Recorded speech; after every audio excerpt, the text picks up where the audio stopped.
राजनीति से काम तक, सियासी गलियारों से कुर्सी तक, नेताओं से लेकर मंत्री तक, महंगाई से गरीबी तक, हर खबर पर रहेगी हमारी नजर।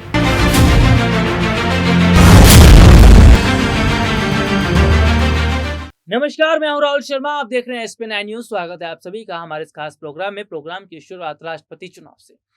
राष्ट्रपति चुनाव से पहले सत्ता पक्ष और विपक्ष तमाम तरह के दावे कर रहे हैं। राजनीतिक गलियारों में चर्चाएं दो नामों को लेकर हो रही हैं। पहला है NDA की तरफ से उम्मीदवार द्रौपदी मुर्मू और विपक्ष की तरफ से उम्मीदवार यशवंत सिन्हा।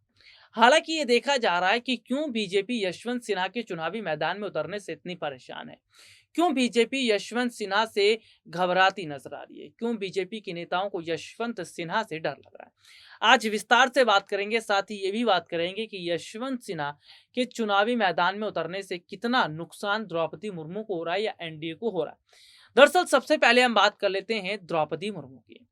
देखिए, बीजेपी ने बहुत सोच समझकर ऐसे कैंडिडेट को चुनावी मैदान में उतारा जिसका विरोध विपक्ष भी ना कर पाए। देखिए, बीजेपी ने कई नामों पर मोहर लगानी शुरू कर दी थी, कई नामों की लिस्ट तैयार की गई थी, कई नाम चर्चाओं में थे और आखिरकार देखने को मिला कि द्रौपदी मुर्मू के नाम पर आखिरी मोहर लगा दी गई। द्रौपदी मुर्मू जो आदिवासी समुदाय से आती हैं, आदिवासी समुदाय में उनका बहुत अच्छा दबदबा है, महिला भी हैं और हमने देखा है कि वो कई मंत्रालय को संभाल चुकी हैं। NGOs में जिस तरह से उन्होंने अपना योगदान दिया, लोगों के बीच अपना योगदान दिया, लगातार जनता के बीच मेहनत की, तो ये तमाम तरह की स्थितियां देखने को मिली। इसलिए बहुत पहले से देखिए, अगर बात करें द्रौपदी मुर्मू के कामकाज से, प्रधानमंत्री नरेंद्र मोदी खुद खुश थे, वो देख रहे थे किस तरह से वो चीज़ों को संभाले। तो ऐसे में देखने को मिला कि दूर देखकर द्रौपदी मुर्मू का नाम फाइनल कर दिया। हालांकि द्रौपदी मुर्मू को का जब नॉमिनेशन हो रहा था, जब उन्होंने नामांकन भरा, तो उस दौरान तमाम बीजेपी के बड़े नेता मौजूद थे। लेकिन इस बीच क्या देखा ये जाता कि विपक्ष की तरफ से यशवंत सिन्हा ने जो पर्चा भरा, उसमें भी विपक्ष बहुत मजबूती के साथ खड़ा दिखता नजर आया। यशवंत सिन्हा ने जब अपना पर्चा भरा तो उस दौरान विपक्ष के तमाम बड़े नेता मौजूद थे। अखिलेश यादव भी थे और राहुल गांधी भी मौजूद थे, इसके अलावा शरद पवार मौजूद थे, तमाम ऐसे बड़े बड़े नेता मौजूद थे। विपक्ष की इसी एकजुटता को देखकर सत्ता पक्ष के होश उड़ गए। सत्ता पक्ष इस बात को समझ गया कि विपक्ष से पंगा लेना अभी उतना ठीक नहीं है, क्योंकि विपक्षी पार्टी की स्थिति मजबूत है।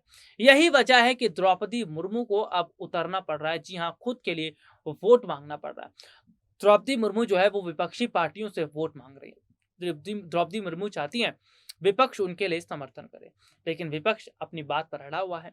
विपक्ष कह रहा है हम तो यशवंत सिन्हा के साथ है, और विपक्ष कहता भी क्या है चुनाव को लेकर। विपक्षी पार्टियों की तरफ से ये कहा जा रहा है कि ये चुनाव कुर्सी की लड़ाई नहीं है, ये हार जीत की लड़ाई नहीं है, ये सच्चाई और अच्छाई की लड़ाई है, ये अच्छाई और बुराई की लड़ाई है, सच और जीत की लड़ाई है। ये लड़ाई है जो है सत्यता की, और ये लड़ाई है झूठ की। उन्होंने कहा कि विपक्ष आज जनता के मुद्दों को उठा रहा है, महंगाई के मुद्दों को उठा रहा है, रोजगार के मुद्दों को उठा रहा है, शिक्षा के मुद्दों को उठा रहा है, स्वास्थ्य के मुद्दों को उठा रहा है। लेकिन सत्ता पक्ष क्या कर रहा है? सत्ता पक्ष हिंदू कर रहा है, मुस्लिम कर रहा है, मंदिर मस्जिद कर रहा है, इसमें जनता को भटकाने का काम कर रहा है। तो ऐसे में राहुल गांधी ने भी अभी हाल ही में बयान दिया था, जिसमें राहुल गांधी ने कहा कि ये लड़ाई सत्ता पक्ष की तो है, सत्ता पक्ष और विपक्ष की तो है, लेकिन ये लड़ाई सत्य की है, ये लड़ाई अहिंसा की है, ये लड़ाई सच्चाई की है, और ऐसे में सच्चाई की जीत होनी तय है। तो यहाँ पर देखा जा रहा है कि द्रौपदी मुर्मू इस बात को समझ चुकी हैं कि यशवंत सिन्हा का चुनावी मैदान में उतरना, यशवंत सिन्हा के चुनावी मैदान में उतरने से कितना बड़ा जो नुकसान है, वो फिलहाल की अगर बात करें तो वो द्रौपदी मुर्मू को होता नजर आ रहा है। हालांकि NDA की तरफ से ये कहा जा रहा था कि द्रौपदी मुर्मू की जीत तय है, द्रौपदी मुर्मू का जीतना तय है। क्यों? क्योंकि वो कह रहे थे कि महिला भी हैं, आदिवासी समुदाय से आती हैं, तो विपक्ष बहुत बड़े हद तक यशवंत सिन्हा का साथ छोड़ देगा, उन्हें वोट करेगा। लेकिन विपक्ष टस से मस नहीं हो रहा है। विपक्ष लगातार जिस तरह से मजबूत हो रहा है, विपक्ष लगातार जिस तरह से काम कर रहा है, ये बहुत बड़ी बात है। विपक्षी पार्टियों की लगातार एकजुटता बहुत कुछ कहती है। ऐसे में सीधे तौर पर ये देखा जा रहा है कि विपक्ष जितना मजबूत हुआ है, उससे सत्ता पक्ष के होश उड़ते नजर आ रहे हैं। दरअसल यशवंत सिन्हा का थोड़ा सा यहाँ पर राजनीतिक इतिहास क्या रहा है, इसको भी समझिएगा। यशवंत सिन्हा कोई छोटे मोटे खिलाड़ी नहीं है, दिग्गज खिलाड़ी हैं, पूर्व केंद्रीय मंत्री रह चुके हैं। 2014 के वक्त की अगर बात करें तो 2014 में जब बीजेपी की सरकार बनी तो उस वक्त सत्ता पक्ष के अंदर बीजेपी के अंदर ऐसे कई नाम थे जिन्होंने मुहर लगाई मोदी के नाम पर कि उन्हें पीएम मोदी बनना चाहिए। यशवंत सिन्हा थे, लाल कृष्ण आडवाणी थे, मुरली मनोहर जोशी, तमाम ऐसे नेता जो कह रहे थे कि मोदी को प्रधानमंत्री बनना चाहिए। लेकिन देखा क्या जाता है कि यशवंत सिन्हा जिन्होंने कहा कि मोदी को पीएम बनाया जाए, उनको दूर कर दिया, मोदी मंत्री से उनको बाहर कर दिया, मोदी मंत्रिमंडल से। हालांकि उस वक्त अगर हम बात करें तो सुषमा स्वराज भी मोदी के खिलाफ खड़ी थी, लेकिन सुषमा स्वराज को बड़ी जिम्मेदारी मोदी ने दी थी, प्रधानमंत्री नरेंद्र मोदी ने। तो सीधे तौर पर हम क्या देख रहे हैं कि जिस तरह शत्रुघ्न सिन्हा को निकाला गया है, शत्रुघ्न सिन्हा को जो है एक अलग किनारा कर दिया गया, वही हाल यशवंत सिन्हा का हुआ। ये गेम यशवंत सिन्हा समझ गए, उन्होंने सच्चाई का साथ छोड़ा नहीं। बीजेपी में रहते हुए, सरकार में रहते हुए सरकार के खिलाफ लगातार बात करते रहे, मोदी सरकार से सवाल पूछते रहे, बताइए रोजगार कहाँ है, शिक्षा कहाँ है, स्वास्थ्य कहाँ है, कहाँ अर्थव्यवस्था जा रही है, कैसे संभाल रहे हैं। इस तरीके से लगातार वो सवाल करते रहे। प्रधानमंत्री नरेंद्र मोदी यशवंत सिन्हा से बहुत परेशान दिखते नजर आते। सबसे बड़ी बात यह है कि यशवंत सिन्हा लगातार जिस तरह मोदी सरकार के खिलाफ बात कर रहे थे, मोदी सरकार यशवंत सिन्हा को धीरे धीरे साइडलाइन कर रही थी।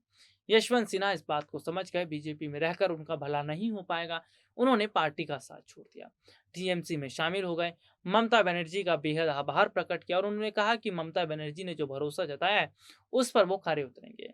टीएमसी में रहते हुए पूरी मेहनत के साथ, शिद्दत के साथ काम करने लगे। और तो और ये देखने को मिला कि जिस तरह से यशवंत सिन्हा ने भरोसा जताया, तो वहीं ममता बनर्जी ने यशवंत सिन्हा पर भरोसा जताया। ममता बनर्जी ने बहुत सोच समझकर यशवंत सिन्हा को विपक्ष की तरफ से राष्ट्रपति पद के लिए खड़ा कर दिया। यशवंत सिन्हा अपनी जीत को लेकर दावा करने लगे। यशवंत सिन्हा विपक्ष से अपील भी करने लगे कि वो लोग उनको बड़ी संख्या में सपोर्ट करें, समर्थन करें। यशवंत सिन्हा की बातों को सुनकर यशवंत सिन्हा का भी हाल ही में जो बड़ा बयान सामने आया, जिसमें वो सत्ता पक्ष पर निशाना साध रहे। बकायदा हमने अपने चैनल पर यशवंत सिन्हा का वो एक्सक्लूसिव इंटरव्यू चलाया भी है, हमने वो दिखाया भी है यशवंत सिन्हा किस तरह से बात कर रहे हैं। तो सीधे तौर पर देखा जाए, यशवंत सिन्हा ने जो कहा था उसको हमने चलाया भी और सीधे तौर पर वो बीजेपी पर निशाना साध रहे हैं। उनका कहना है कि मोदी सरकार के रहते देश की हालत आज कहां से कहां हो गई है। 2014 से पहले आप ग्राफ उठाकर देख लीजिए, बीजेपी कहां खड़ी थी।